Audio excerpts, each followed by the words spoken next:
Hello বন্ধুরা, আজ আমি তোমাদের আবার একটা ভিডিও নিয়ে চলে এসেছি। তো আমি হাতের কলকা করার জন্য ভিডিওটা নিয়ে এসেছি।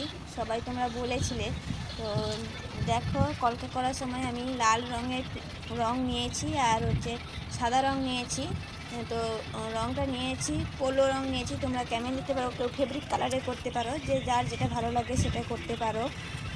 তো আমি লাল রঙের উপরে গোল করে নিয়েছি, তার উপরে সাদা রঙের উপরে গোলাপ ফুল দিয়ে তুলে নিয়েছি।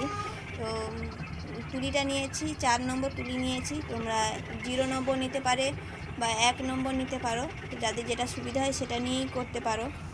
দেখো, আমি গোলাপ ফুলের উপরে পুরোটাই তুলতে পারি। তোমরা কেউ বিয়ে বাড়িতে পান পাতার উপরেও করতে পারো, যারা যাও বিয়ে কোনোকে সাজাও পান পাতার উপরে করতে পারো, বা যারা মেহেন্দি করো মেহেন্দি অনুষ্ঠানে মেহেন্দিও দিয়ে করতে পারো। তো কাবেরি মেহেন্দি দিয়ে, বা যাদের যেটা ভালো লাগে, সবথেকে তো মনে হয় আমার কাবেরি মেহেন্দিটাই ভালো, তো ওটা দিয়ে করতে পারো। আমি সাদা রং দিয়ে করিয়েছি, তার মধ্যে তোমরা একটু হালকা কাঁচা হলুদ দিয়ে করতে পারো। কাঁচা হলুদের রঙটা, সেটাও খুব সুন্দর লাগে দেখতে, তো সেটা দিয়ে ফোটাতে পারো, খুব সুন্দর লাগবে। তো আমি এমনি সাদা লাল দিয়ে তুলেছি, যেহেতু আমার হাতের পাশে হলুদ রঙটা ছিল না।